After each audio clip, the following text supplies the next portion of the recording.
முந்திரி, கேஷ்யூஸ், இதில் வந்து காப்பர் சத்து இருக்குது. ஸோ எனக்கு நரம்புகள் வலுவாக இல்லை, நரம்புகளில் அடிக்கடி வீக்கம் வருது அப்படிங்கிறவங்க, எனக்கு வந்து ஹீமோக்ளோபின் ரொம்ப கம்மியாக இருக்குது, ரத்தத்தில் வந்து ஆர்பிசி டபிள்யூபிசிஸ் வந்து குறைவாக இருக்குது அப்படிங்கிறவங்களுக்கு புது செல்களுடைய உற்பத்தியை உருவாக்கி கொடுக்கக்கூடிய தன்மை வந்து முந்திரிக்கு வந்து இருக்குது. ஸோ கேஷ்யூஸ் வந்து எடுத்துக்கிட்டோன்னா அந்த நன்மை வந்து நமக்கு கிடைக்கும். அதே மாதிரி இதில் காப்பர் சத்து இருக்கிறதோட சேர்த்து மெக்னீஷியம் தாதுவும் இருக்கிறதுனால எலும்புகளையும் வலுவாக வைத்துக்கொள்ள சப்போர்ட்டிவாக இருக்கும். அதே மாதிரி கணையத்தில் இருக்கக்கூடிய பீட்டா செல்கள் வந்து இன்சுலின் உற்பத்தியை வந்து இன்க்ரீஸ் பண்ணணும் அப்படின்னு சொன்னால் இந்த செம்பு தாது வந்து காப்பர் வந்து நமக்கு தேவை.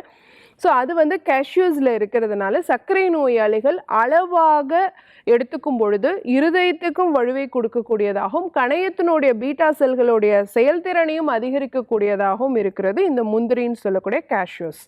ஸோ கேஷ்யூ வந்து நம்ம ஊற வைக்கணும் அப்படிங்கிறது கிடையாது, அப்படியே கூட எடுத்துக்கலாம். 2லேருந்து 3 வரைக்கும் எண்ணிக்கையில் எடுத்தால் போதுமானது.